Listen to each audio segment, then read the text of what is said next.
আল্লাহ বলেন প্রত্যেকটা মানুষ তার কৃতকর্মের জন্য আমি আল্লাহর সামনে জবাব দিতে হবে, কেউ বাঁচতে পারবে না, জবাব আমি আল্লাহর কাছে দিতেই হবে।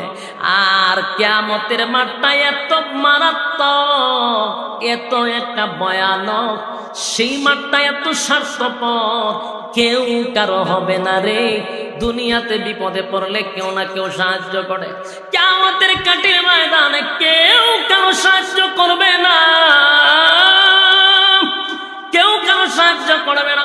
যদি আমরা মনে করি এমন পীরের মুরিদ হইলাম, পীর আমারে জান্নাতে নিবে, ফিরে আমারে পার করে দিবে, না না, পীর তো দূরের কথা, আমাদের নবী ছাড়া আদম থেকে লইয়া ঈসা রূহুল্লাহ পর্যন্ত কোন নবীর আর সাহস হবে না কিয়ামতের মাঠে দাঁড়াইয়া কথা বলা।